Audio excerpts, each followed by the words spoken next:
Este podcast é uma produção da Rádio Guarda-Chuva. Jornalismo para quem gosta de ouvir. Oi. Alô? Alô, Kleber? Oi, Tudo bem? bom dia. Tudo bem, tudo mais? Tá me ouvindo bem? Tá com um pouquinho de atraso, né? Tá um pouquinho, sim. Mas acho que dá pra gente falar, né? Eu te ouvindo bem. Tá, legal.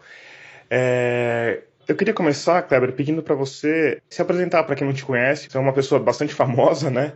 Mas eu acho curioso que a gente vai falar, talvez não da parte pela qual você é mais conhecido, né? Você pode falar um pouquinho de você, Kleber, pra quem não te conhece, por favor?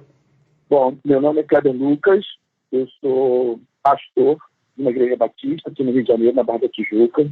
Eu demorei um bom tempo pra chegar no nome do Kleber Lucas. Porque pra mim estava claro que se eu fosse falar sobre a união do tráfico de drogas com as igrejas evangélicas, eu precisava ouvir alguém do tráfico de drogas e alguém de alguma dessas igrejas. Mas esse foi um longo e tortuoso caminho. Tanto que eu vou falar mais dele daqui a pouco. Por enquanto, o que você precisa saber é que em uma das bifurcações da apuração, eu lembrei que eu conheço uma repórter que é uma das maiores especialistas em religião da imprensa brasileira. Ana Virgínia Balussier, da Folha de São Paulo. Carioca ainda por cima.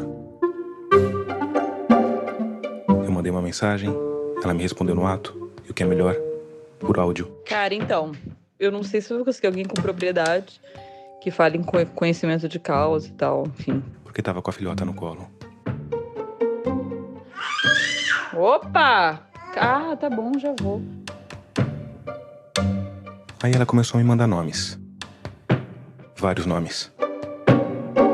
Eu fui jogando no Google, olhando o currículo, procurando algum áudio ou vídeo pra ver como a pessoa se saía falando e finalmente escrevendo pros que passavam na peneira. Mas os evangélicos, ao que parece, não gostam muito de falar com a imprensa. Um primeiro pastor não me respondeu. Outro disse que não se sentia à vontade, mas me passou o contato de um terceiro que disse não, muito obrigado. Mas ele também me passou outro contato de outro pastor. E assim foi até que lá pelo 5º ramo dessa árvore genealógica do WhatsApp ungido, alguém me passou o telefone de um tal de Kleber Lucas. Eu, fechado que sou na minha bolha agnóstica, nunca tinha ouvido falar no Kleber Lucas. Mas de novo, joguei no Google e a minha bolha agnóstica explodiu.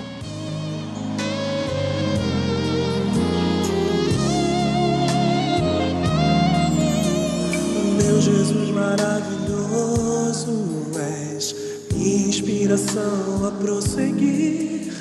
E mesmo quando tudo não vai bem, eu continuo olhando para ti, pois sei que tu tens o melhor pra mim. O Kleber Lucas é simplesmente um dos maiores nomes da música gospel brasileira. Sou músico, cantor e compositor, diretor musical. Ele tem 14 CDs lançados, mais de 4 milhões de cópias vendidas e em 2013 ganhou um Grammy Latino. Jesus, teu nome é precioso, meu Senhor e Cristo. Mas como eu já disse, por ironia do destino, não foi por causa dessa fama toda que eu procurei o Kleber Lucas. Eu procurei o Kleber Lucas porque, além de tudo isso, ele é um acadêmico especialista em história das religiões, em especial das religiões de matriz africana. Mestre em História Comparada pela Universidade Federal do Rio de Janeiro e doutorando pela mesma instituição. E diante disso não tinha como não perguntar. Como é que funciona esse paralelo da sua atuação como pastor, como músico e ao mesmo tempo essa pesquisa? O que fez com que você buscasse a área acadêmica, sabe? Sim, eu sou filho de uma mãe que não tinha religião, mas a minha avó era uma cristã pentecostal da Assembleia de Deus. E por parte de pai, eu tenho uma ligação profunda de acesso e de construção da minha espiritualidade e visão dentro dos terrenos de Candomblé. Meu pai era um devoto. O Kleber me contou que cresceu numa comunidade em São Gonçalo, no Rio de Janeiro, que os pais dele eram separados e que quando a mãe saía para trabalhar, o terreiro fazia as vezes de creche. Então, eu fui criado dentro dessa pluralidade possível na década de 70 e 70, onde havia muito mais vínculos familiares entre diferentes matizes religiosos.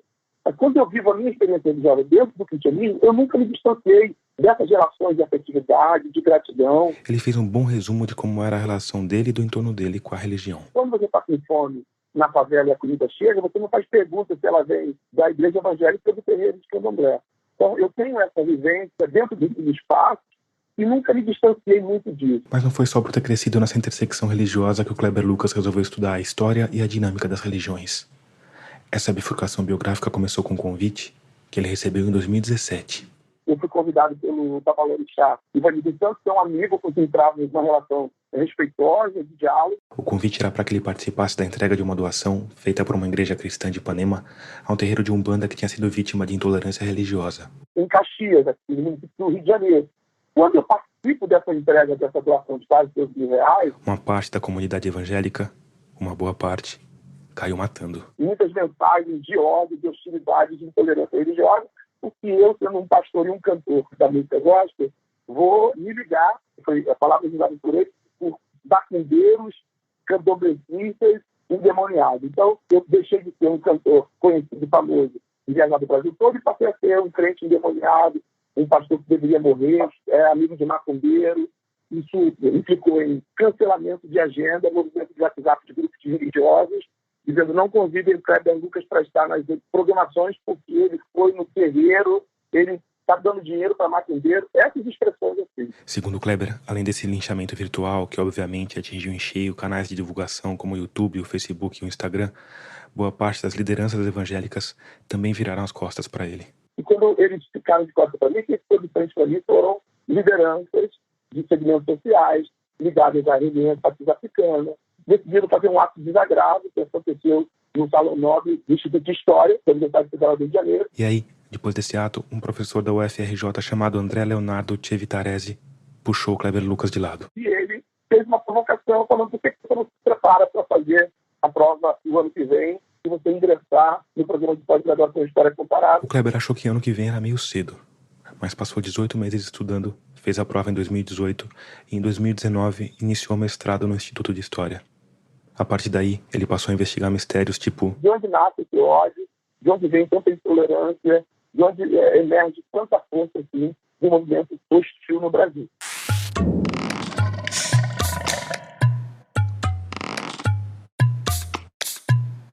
Eu sou Tomás Chiaverini e o episódio 54 de Escafandro já começou.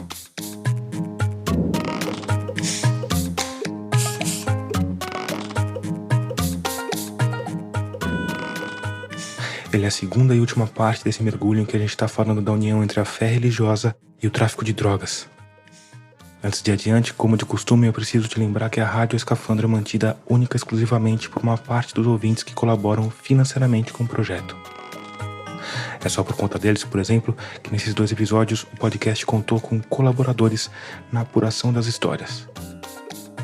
Então, se você quiser se juntar a esse grupo de humanos luminosos, o caminho é fácil e rápido. É só ir lá em catarse.me/escafandro e escolher o valor com o qual você quer ou pode participar. Com R$5 já dá para apoiar e você tem seu nome registrado na grande galeria de apoiadores, além de ganhar acesso a uma área exclusiva com algumas entrevistas completas. Com valores mais altos, você ganha livros autografados como recompensa. Se você ficou com alguma dúvida ou quiser apoiar de outra forma, vai lá no nosso site radioescafandro.com, clica na aba Apoie, que tem todos os caminhos. Se você já está entre os humanos luminosos, escafandristas, afortunados e benevolentes, fica aqui o meu muito obrigado. E se você está quebrado, perdeu o emprego, está preocupado com a cesta básica do mês, ajuda o podcast a crescer de outras formas. Um bom jeito de fazer isso, você sabe, é compartilhar o episódio nas redes sociais ou nos grupos de WhatsApp. Outro bom jeito é fazer uma boa avaliação do episódio no seu tocador, se ele te der essa opção. E por fim, se no auge do episódio 54 você ainda não me seguiu nas redes, por favor, pessoa, dá um pause agora e vai fazer isso. Eu tô no Twitter, no Instagram e no Facebook como Rádio Escafandro e como Tomás Chiaverini.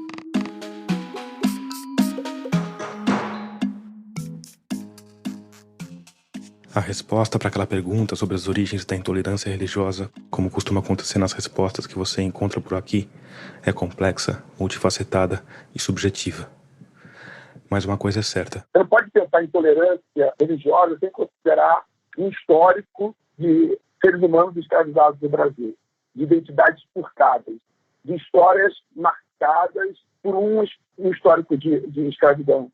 Nós sabemos que a Igreja Católica já tem esse histórico de dominação. O Brasil já era conservador antes de ser evangélico, tá? Essa é a antropóloga e pesquisadora do Museu Nacional, Lívia Reis. É muito importante a gente não reforçar um estigma sobre esse segmento religioso que é muito maleável. Quem conduziu essa entrevista, da qual você ouviu alguns trechos no episódio anterior, foi nosso colaborador, Bruno Bartachini. A base de fiéis pensa diferente de muitas lideranças conservadoras que a gente vê por aí. É muito mais maleável, tem muito mais flexibilidade, né? Mas é isso, a gente não pode negar que o Brasil sempre foi extremamente conservador. A gente tem uma redemocratização muito recente, a gente teve uma ditadura militar, a gente teve uma colonização escravocrata, enfim.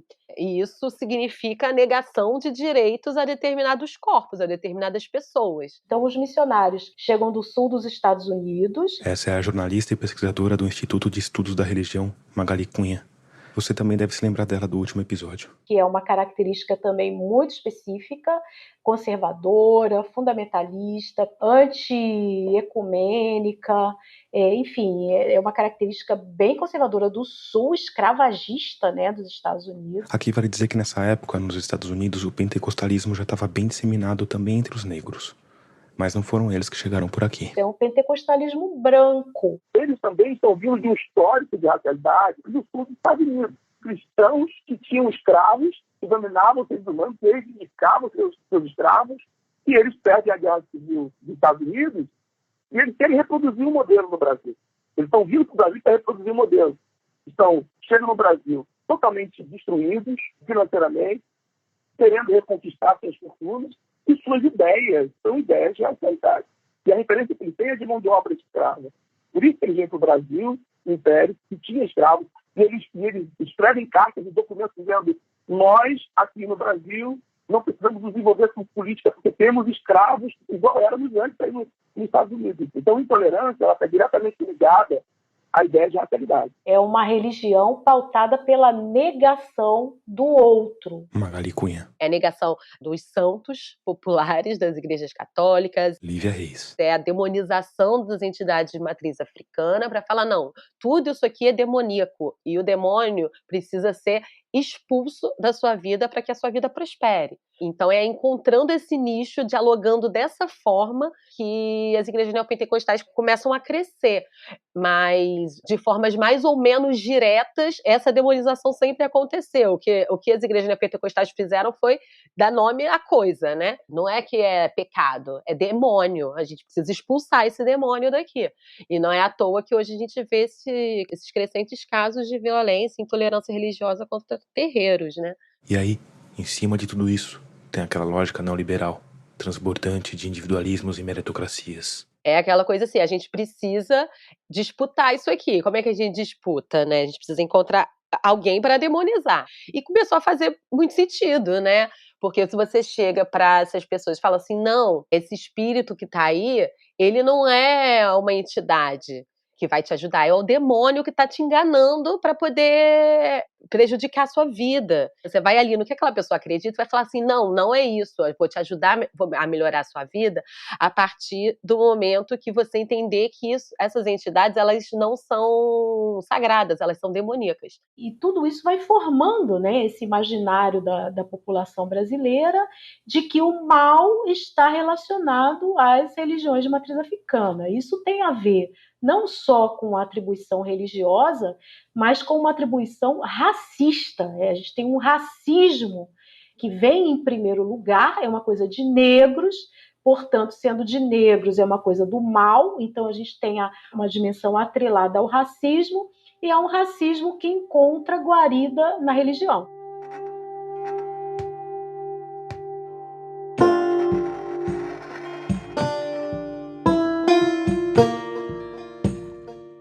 Na década de 70, no final da década de 70, você vai ter outros movimentos que vão crescer, que vão aparecer, e o que mais evidencia isso aí vai ser a Igreja Universal. Porque cresce muito, tem mídia, tem rádio, tem televisão, e aquilo começa a ser interessante não apenas para esse segmento novo, mas muitos movimentos históricos começam a aderir a esse movimento. Então, o que acontece? Você tem uma mídia que começa a aparecer, e essa mídia, ela vai, a partir da década de 80, 90, ela vai se tornando cada vez mais belicosa, beligerante, demonizando qualquer experiência fora do seu recorte. É uma luta direta, um enfrentamento direto e um insulto às experiências de matriz africana no Brasil.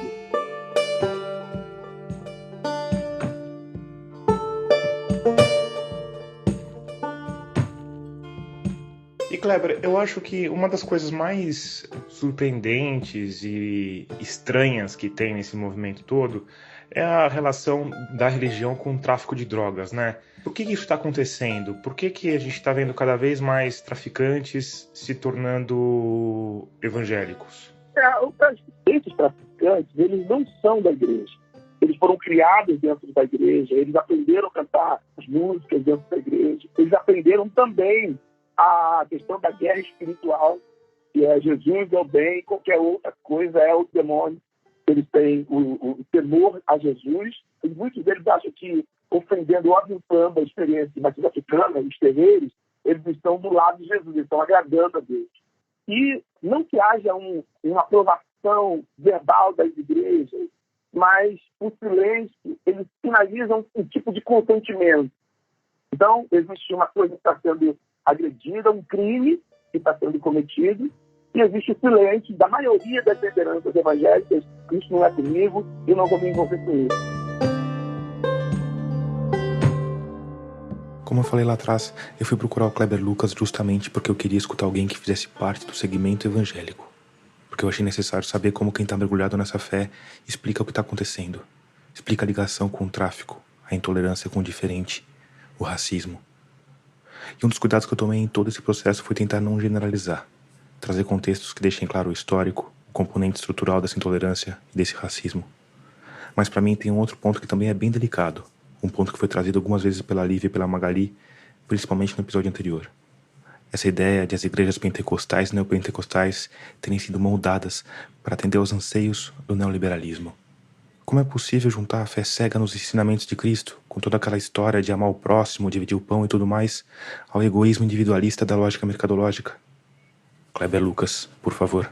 Eu acho que qualquer experiência religiosa, quando ela perde o seu diferencial do sagrado, ela vai traçar uma trajetória muito ligada à questão do mercado. E Kleber, você é uma pessoa bastante crítica à religião, né? E ao mesmo tempo você está completamente mergulhado nessa fé.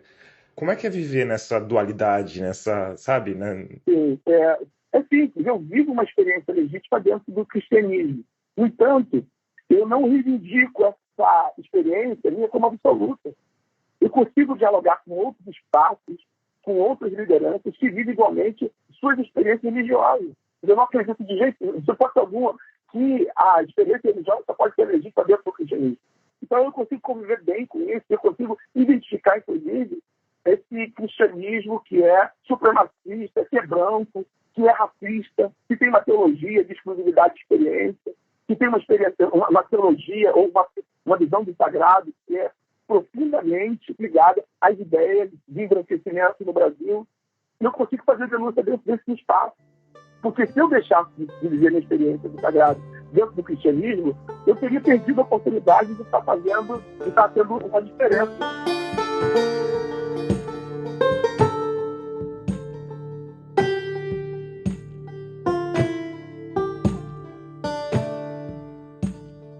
E aí, você está satisfeito? Eu desconfio que não. Eu, pelo menos, não estaria. E, na verdade, nesse ponto eu não estava. Principalmente diante dessa união macabra entre religião e tráfico de drogas. O que eu queria era dar um passo além das análises. Eu queria conversar com alguém que de fato vivesse essa realidade. Eu queria conversar com alguém que não só vivesse dentro do complexo de Israel, como que fosse próximo do Álvaro Malaquias Santa Rosa. O meu sonho jornalístico para esse episódio era entrevistar um dos 300 soldados de Arão, um guerreiro do exército do Deus vivo. E eu tentei. Por meses. Mais precisamente por 3 meses. E não. Eu não fui para o Rio de Janeiro subir um morro em plena pandemia. Primeiro porque isso seria pouco eficiente e potencialmente perigoso. De várias formas. Depois porque, bom, alguém tinha de continuar colocando os episódios inéditos no ar.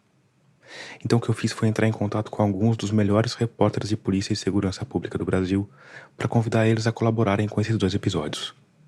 Eu falei com 5 jornalistas. 3 nem quiseram tentar. Um tentou de leve. Outro passou 1 mês escarafunchando o assunto. Eu cheguei a mudar o cronograma de publicação dos episódios para ele passar mais tempo chacoalhando contatos e estudando formas de entrar no complexo de Israel.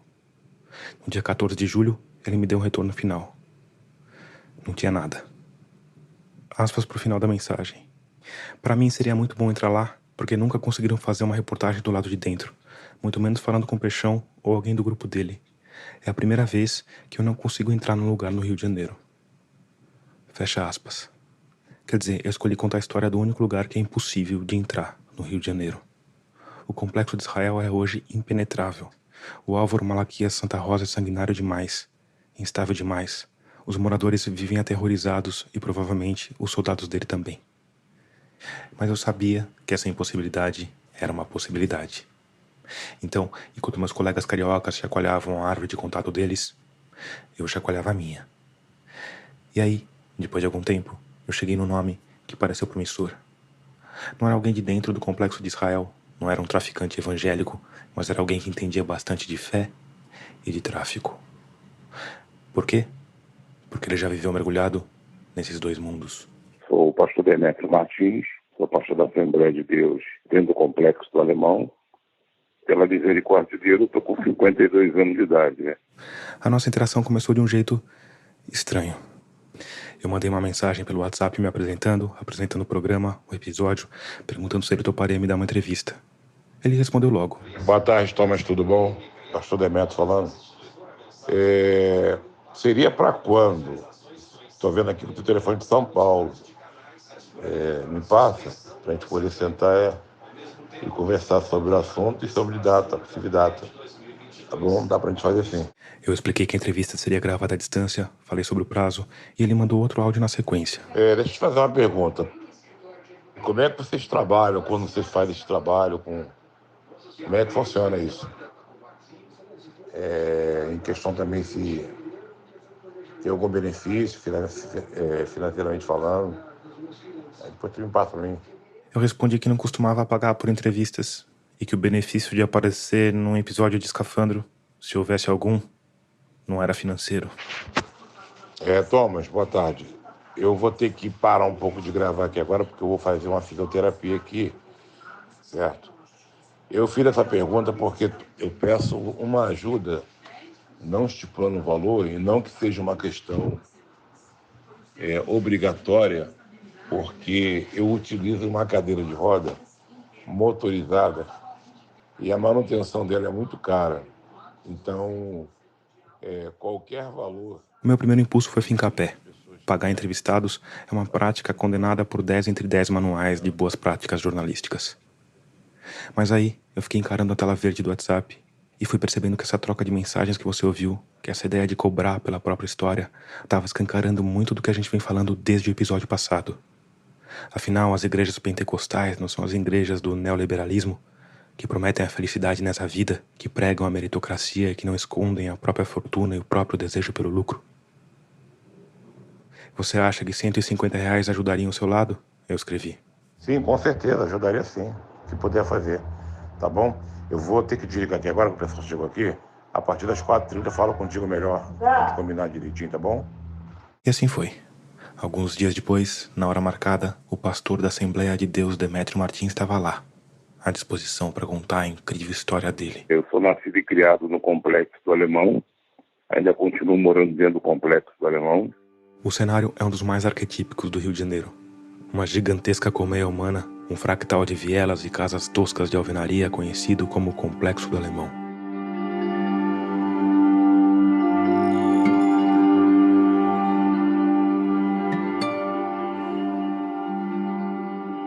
E o Demétrio Martins foi puxar o primeiro fio da história lá em meados da década de 1980. Com 14 para 15 anos eu comecei usando drogas, me prostituindo, indo para os bailes funks. Então eu comecei com bebidas, após a bebida numa festa, fazendo cigarro de maconha junto com os amigos, entre aspas. E um tempo depois também comecei a usar a cocaína.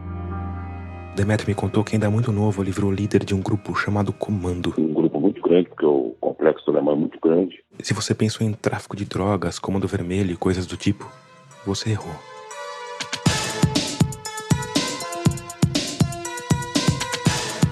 O que pegava ali eram os bailes funk.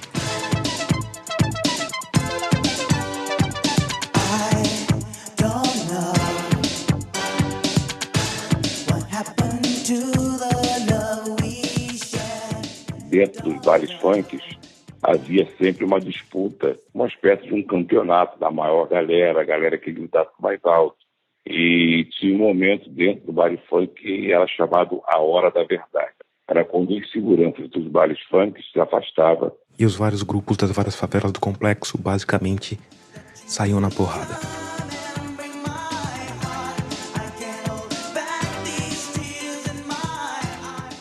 E o grupo que sobressaísse mais, tinha um grito mais forte, de uma forma de intimidação, e dançasse mais, geralmente tinha um troféu do primeiro, segundo e terceiro lugar. Só que, segundo Demétrio, o grupo comandado por ele era muito grande, tipo 300 pessoas. Isso trouxe aos olhos dos traficantes um certo tipo de temor, de uma rebelião, de tomar a própria comunidade, que não era esse pensamento. Nosso pensamento era se divertir, era tomar nossa bebida, era ter nossas mulheres, era usar nossa droga, dançar, depois ir embora para casa. Ficava 2, 3 dias fora de casa. E nisso houve uma certa ameaça do tráfico para que a gente viesse parar com isso. Só que a gente não paramos com isso.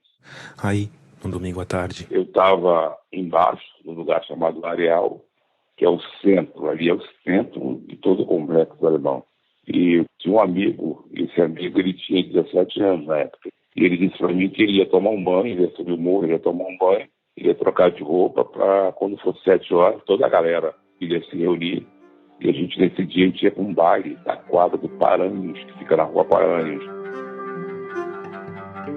Eles se despediram, o amigo do Demétrio subiu o morro, mas nunca conseguiu chegar em casa. E o Demétrio começou a desconfiar que alguma coisa estava errada, quando em vez de descer o amigo, desceu um traficante. E me chamou no canto da parede para conversar. A primeira coisa que eu observei foi na cintura dele. Ele estava com 2 pistolas, estava bem nervoso. E quando eu cheguei próximo dele, ele falou comigo assim, ó, teu amigo está morto na mata. E à noite ele queria tacar fogo no corpo dele, eu fiquei assustado, certo? O coração primeiro forte, a perna tremeu. E ele começou a trazer os detalhes. Enquadraram ele, algemaram ele, pegaram ele para um alto, espancaram ele e depois tiraram a vida dele. Depois que eles fizeram isso, eles arrastaram o corpo dele para o matagal. Eles iam esperar anoitecer. Existe um nome aqui no Rio de Janeiro que quando o corpo é queimado, fala-se que vai levar para o micro-ondas, coloca pneu, coloca desilatão na cidade de Botafogo. O motivo, segundo esse traficante, era que tinha sumido uma carga de cocaína de uma das bocas de fumo. E por ele, meu amigo, morar próximo, ele achou que meu amigo ficava observando onde eles guardavam e foi lá e depois apanhou. Segundo Demétrio, depois essa versão da história caiu por terra quando eles descobriram e mataram os verdadeiros ladrões dentro da própria quadrilha. Mas antes disso, naquela tarde de domingo, ele meteu a mão no bolso, eu me lembro como se fosse hoje, tirou uma folha de caderno do bolso, falou comigo, olha, dá uma olhadinha aqui nessa lista. Eu olhei, tinha 10 nomes. Demétrio me contou que naquela época o tráfico nas comunidades costumava fazer rodadas de execução. Eles iam juntando os nomes de quem tinha vacilado com a organização por algum motivo, até que um dia, em geral no final do ano ou no carnaval, matavam todos de uma vez. Quando eu olhei a lista, o segundo nome era o meu. Na cabeça dos chefes do tráfico, Demétrio e o amigo dele tinham roubado a droga para vender, juntar dinheiro, comprar armas, reunir o grupo do funk e tomar o controle do alemão. Ele olhou no relógio e falou assim, olha, um já está morto lá no alto. O segundo da lista aqui é você. Só que eu vou dar um prazo para vocês até meia-noite. Isso era 4 horas da tarde. Esse prazo era para que o Demétrio devolvesse a mercadoria que ele supostamente tinha roubado. Mas como ele não tinha mercadoria nenhuma, só restava uma opção. Sair da comunidade.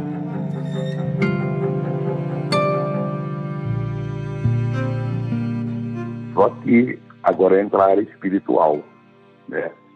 Quando ele virou as costas e saiu, eu ouvi um barulho muito forte, como se fosse muitas águas.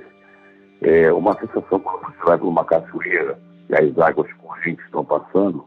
O Demétrio contou que naquele dia ou nos dias anteriores não tinha chovido, então não tinha água correndo numa galeria ou coisa assim. E eu olhei para trás. Quando eu olho para trás, eu não via nada, mas eu continuava ouvindo o barulho.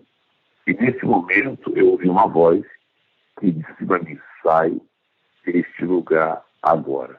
E foi o que ele fez. Eu olhei para o alto, eu morava lá em cima no Morro do Alemão, e pensei: eu vou subir, eu vou avisar a minha família, a minha mãe, vou pegar a minha roupa, algumas coisas minhas e vou embora. Foi uma comunidade de alguns amigos que era em Cavalcante, lá no Morro da Primavera. Aí o tempo passou e os traficantes do Alemão acabaram descobrindo que a molecada do funk não tinha nenhum plano maquiavélico para dominar o morro e que a droga tinha sido roubada por um comparsa deles. Com isso, mandaram retornarmos para casa. O Demétrio voltou para casa, mas não voltou a ser o que era antes. O desejo que eu tinha no meu coração era um desejo de vingar.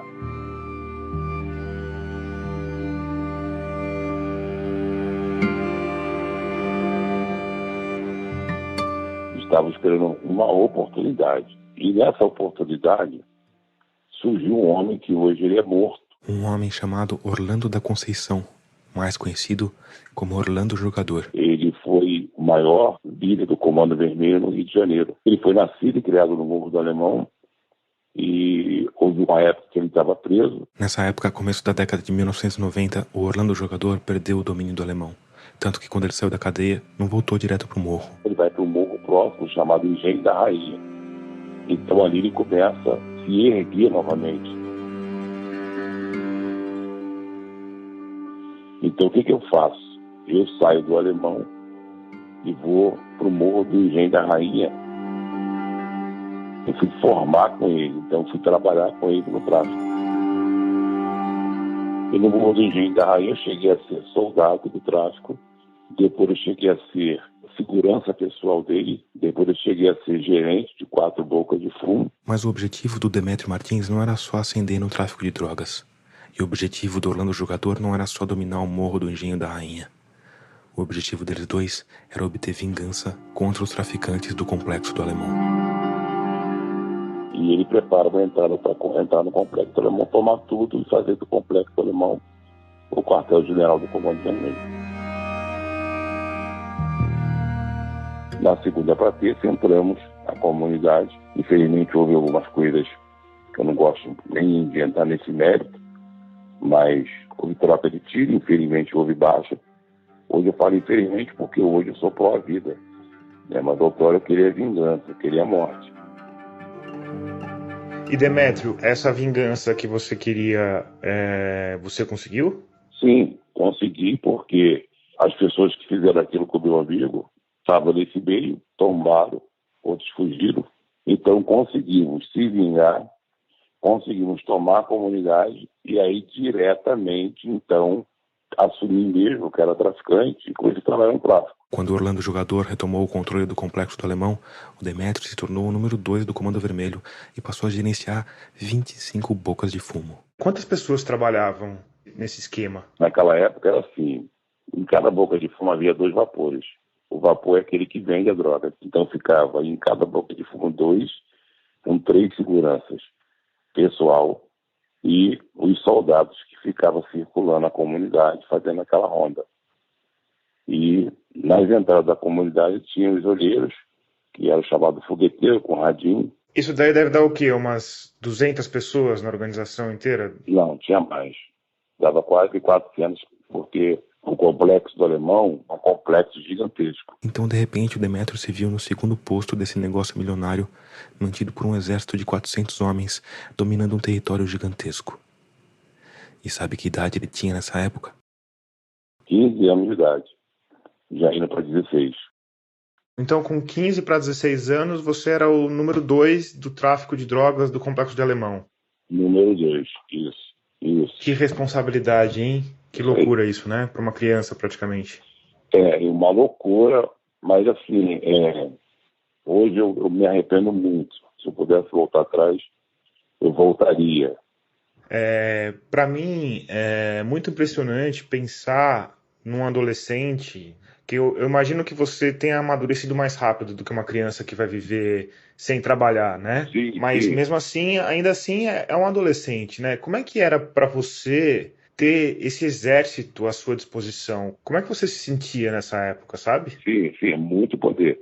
Só de segurança pessoal eu tinha 20 homens. Então, assim, Isso traz uma massagem no ego, isso traz um poder de ostentação, né, de passar na comunidade com vários homens armados em cima das motos, de fuzil atravessado nas costas, mulheres olhando, aquele glamour, aquele poder, aquela ostentação, querendo ou não, isso mexe com o ego da pessoa. Só que assim, eu sei que sou uma pessoa de trato. Se eu te dei minha palavra para isso e aquilo, eu nunca mudei. Então, eu sempre inspirei confiança nas pessoas, sempre procurei honrar com os meus compromissos. E quando Demétrio Martins fala em honrar compromissos na posição de um gerente do tráfico, talvez você esteja imaginando que isso tem a ver com pagar fornecedores, entregar uma mercadoria de qualidade aos usuários, remunerar bem os vapores e fogueteiros.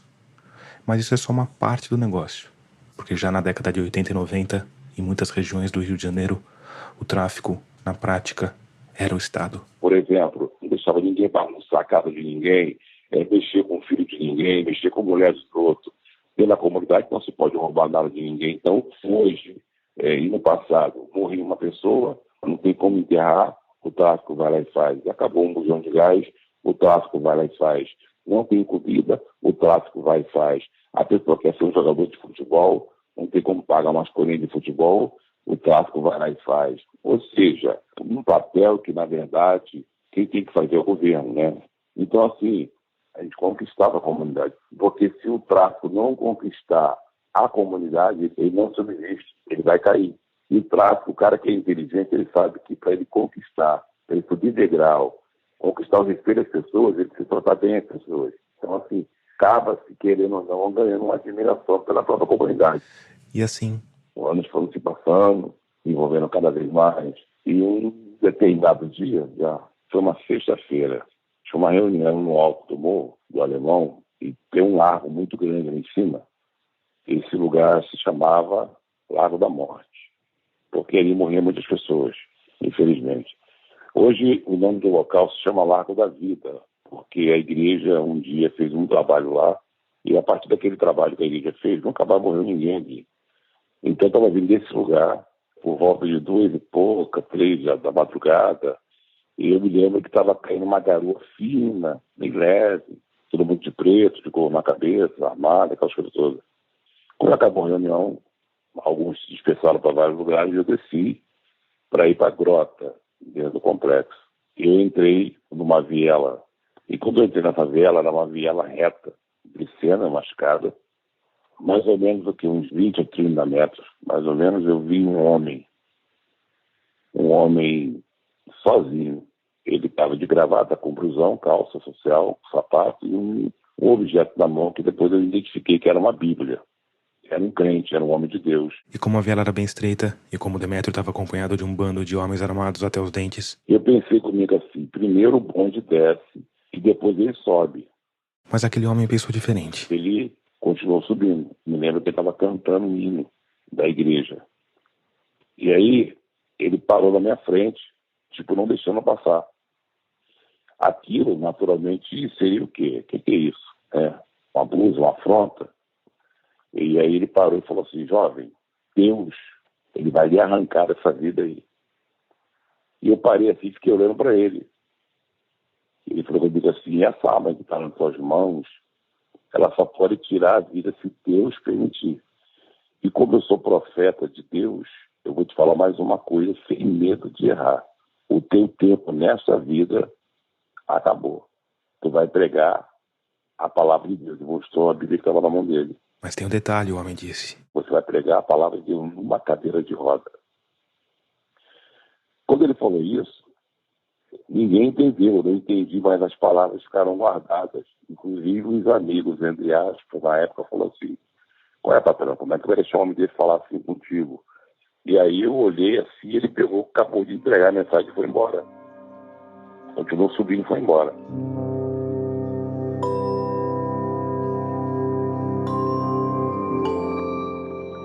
Passou um tempo. Alguns meses depois, em outro lugar do Alemão, o Demétrio estava descendo outra escada, cercado pelo mesmo bando de seguranças armados. Eu me lembro a data, 4 de julho de 92.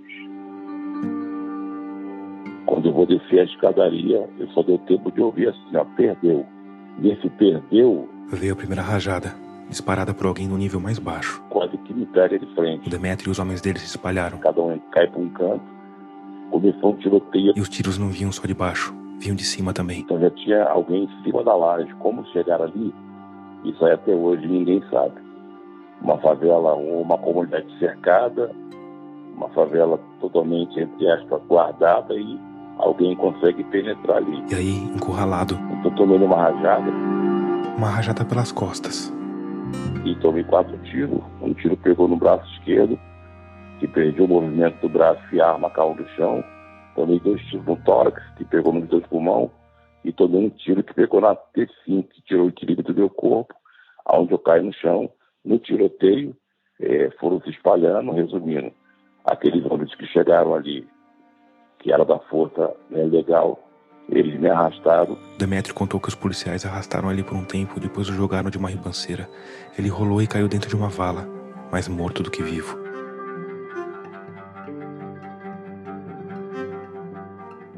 Nesse período que eu tô caído dentro da vala, eu tô sentindo um frio muito forte.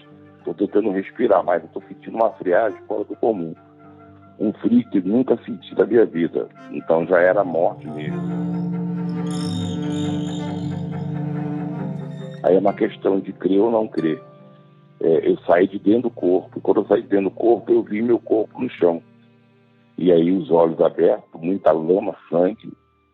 E aquela batalha, que hoje eu entendo que era uma batalha espiritual.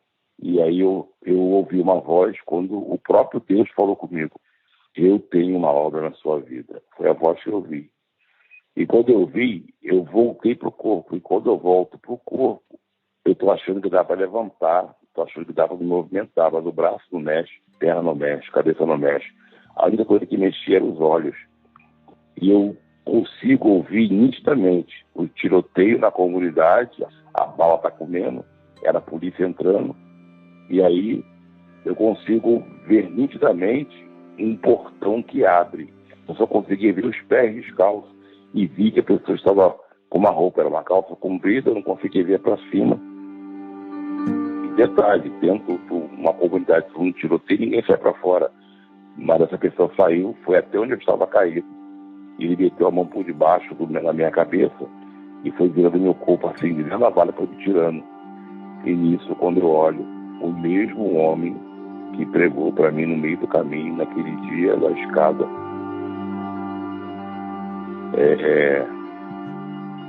Ou seja, o Complexo do Alemão tem 44 entradas e saídas.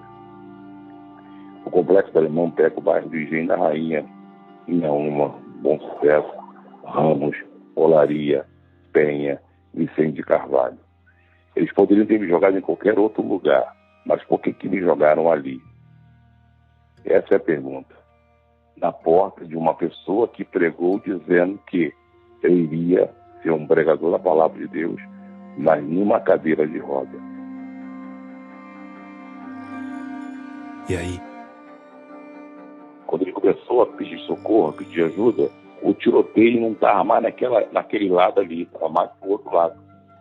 Então os moradores ali juntaram, me pegaram, me colocaram no carro, não me pergunte como, passaram comigo pelo cerco policial que estava lá embaixo, e aí me levaram para um hospital em Bom Sucesso. Quando foi por volta de 9 da manhã, isso já minha mãe, minhas irmãs, as pessoas me contaram isso depois. Aí ela subiu e falou: teu filho, clinicamente falando, eu não tenho o que fazer. Mas nessa hora, segundo Demétrio, aquele mesmo homem se juntou com alguns fiéis. E eles foram pro templo e começaram a orar em meu favor. E depois de um tempo... Segundo o que eles relatam, que no hospital eu comecei a dar sinais de vida. Então, foi um tumulto grande no hospital, dizendo que eu estava vivo, que tinha como fazer alguma coisa, que me levaram de um lugar para outro. Conseguiram estabilizar a situação. 9 dias depois eu acordo, eu estou sem saber onde eu estava, um tubo enfiado no tórax, que era um dreno, um aparelho respiratório enfiado pelo nariz, mas aí sem entender. O Demétrio Martins passou por várias cirurgias e nunca mais conseguiria andar, mas estava vivo. Depois de ouvir a história toda, eu perguntei para o Demétrio sobre o Complexo de Israel e sobre esse fenômeno mais amplo da união entre tráfico de drogas e fé evangélica. Isso aí não existe. Isso não pode existir. Ou você é luz ou você é treva. As pessoas que realmente são convertidas, são transformadas por Deus. Eu conheço N pessoas que, se você quiser, foram gerentes, foram soldados, foram donos de favelas, foram milicianos, entendeu? Hoje são pessoas transformadas e convertidas que largaram tudo. Então, o que acontece no pensamento de algumas pessoas dessas, que na verdade são minorias. Eles acontece que, fazendo dessa forma, não precisa largar aquilo que é errado, mas, por outro lado, se sente protegido por Deus. Não querem assumir um compromisso diretamente com Deus. Eu não posso ser luz e estar me envolvendo com as trevas, porque qual é a autoridade, a moral que eu vou ter a poder pregar um evangelho que transforma? Agora, você acha que eles não acreditam naquilo? Você acha que eles estão usando a religião como uma forma de se aproximar do povo? Ou você acha que eles acreditam, mas acreditam de uma forma errada, ou estranha, ou distorcida? É torcido, porque não existe traficante evangélico. Isso não existe. Se morrer, é inferno. Se a lei, a polícia pegar, é cadeia. Ou você larga tudo, paga aquilo que você tem que pagar, que é a justiça, que é a lei, ou você continua na imundície e morre na imundície. Não tem outro termo. E Demétrio, como é que você vê essa relação dos evangélicos com as religiões de matriz africana? O que você pensa sobre isso? Então, o que eu tenho, principalmente nas comunidades. O que eu tenho a dizer sobre isso é muito claro, fácil e muito objetivo. Primeiramente, só existe um Deus. Nós, os evangélicos, respeitamos todas as religiões. Muitas das vezes, as pessoas, alguns mal informados, querem torcer essa situação para colocar um atrito, uma guerra, um problema entre as religiões. Nós amamos, e aí podemos até expandir, amamos os homossexuais, amamos os espíritas, os católicos, umbandistas, amamos os muçulmanos. Então, assim, nós, os evangélicos, que temos o conhecimento pleno da verdade da palavra de Deus, sabemos que tem que ter tolerância, tem que ter respeito. Se você quer ser um católico, você quer ser um espírita, um bandista, nós temos que respeitar. Agora, eu entendo que, assim, existem pastores diferentes entre si, existem interpretações diferentes de uma mesma religião. Agora, a perseguição a terreiros tem sido feita em nome do evangelho, certo? Sim, sim. Como é que você vê essa questão? Porque tem pastores que acham... traficantes que vai lá num terreiro espírita, vai lá e quebra as imagens, quebra o altar. E quebra em nome da igreja evangélica, certo? Não quebra em nome do tráfico de drogas, né? Quebra em nome da igreja evangélica, quebra em nome de Jesus, totalmente errado. Eu não sei você, mas nessa hora, ao ouvir os rodeios do pastor Demétrio Martins, eu me lembrei do delegado Marcos Amin no episódio anterior. Porque aqui, assim como no fim do episódio 53, eu também tenho a impressão de que o Demétrio sente que está entrando num território perigoso. E ele começa se saindo bem, numa fala que é claramente política. Um ato que é inaceitável, não aceitamos tais práticas. Aí ele meio que entra num círculo vicioso. Condenamos tais práticas, isso é totalmente errado, está fora, isso não existe. E ele poderia ter parado por aqui, o dia estava ganho, mas ele foi adiante. Porque um sujo, por exemplo, se eles acham que a religião africana, o candomblé, o espírita, o da Umbanda, o da Quimbanda, é errado e eles querem usar de violência, até matar, expulsar, quebrar o nome de Jesus, então é um sujo falando mal do mal lavado. Ninguém tem esse direito de invadir espaço de ninguém, quebrar imagem de ninguém, ninguém tem esse direito. Aqui eu fiquei na dúvida e acho que você também ficou. Ele tá mesmo pegando esses dois grupos, de um lado os traficantes, do outro os adeptos de religiões não evangélicas, e juntando num mesmo bolo de humanos sujos e pecadores? Daqueles que cedo ou tarde vão queimar no fogo do inferno pelo simples fato de não serem evangélicos? A resposta veio na sequência. A Bíblia é bem clara, em João capítulo 16, versículo 7, versículo 8. Quem convence o homem do pecado, da justiça e do juízo é o Espírito Santo de Deus. Ou seja, sim, são todos pecadores. A única ressalva do pastor é que cabe a Deus, e não aos traficantes, punir aqueles que não sejam adeptos das igrejas do segmento evangélico. No momento que eu estou aqui falando contigo, Eu decidi ser um servo de Deus, um evangélico. Não foi alguém que veio aqui do meu ouvido, alguém que me convenceu a ter que ser pastor, ter que ser crente, até porque se eu não quisesse ser, eu não seria. Eu estaria aí, com uma casa boa, uma casa grande, ganhando 30 mil, 40 mil por semana, do tráfico, porque, entre aspas, eu sou um assistentado do tráfico, estou trabalhando, entre aspas, né? Então, hoje eu sou seria um aposentado. Então, assim, eu optei, eu escolhi. Todo mundo devia nessa história se ligar, porque tem muito amigo que vai pro baile dançar. Esquecer os atritos, deixar a briga pra lá e entender o sentido quando o DJ detonar. Solta o rap, DJ! Era só mais um Silva que a estrela não brilha. Ele era funkeiro, mas era pai de família. É só mais um Silva que a estrela não brilha.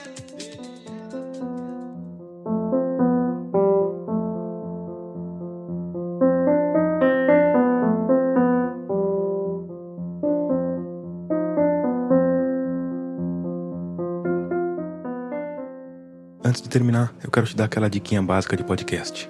Eu quero te falar sobre o Afluente, nosso parceiro recém-chegado na Rádio Guarda-Chuva, a primeira rede de podcasts jornalísticos do Brasil.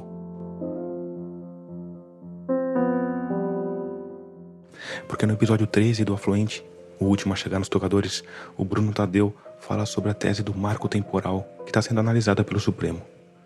Para resumir muito, essa tese diz que os indígenas brasileiros só podem reivindicar territórios que eles ocupavam antes da Constituição de 1988. Isso cria uma série de problemas para a demarcação de terras indígenas, o que impacta diretamente na preservação da Amazônia, o que sim impacta diretamente a sua vida. Então clica aí no Afluente, escuta, que você não vai se arrepender.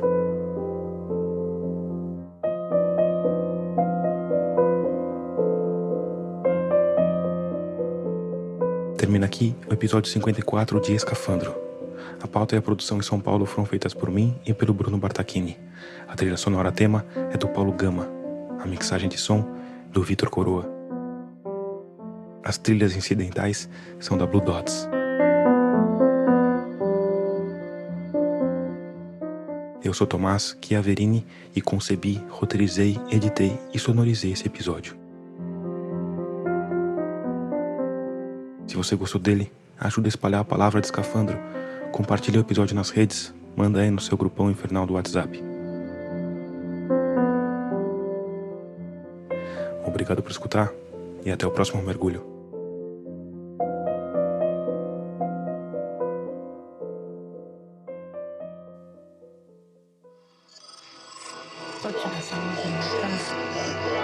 Esse podcast é apresentado por b9.com.br.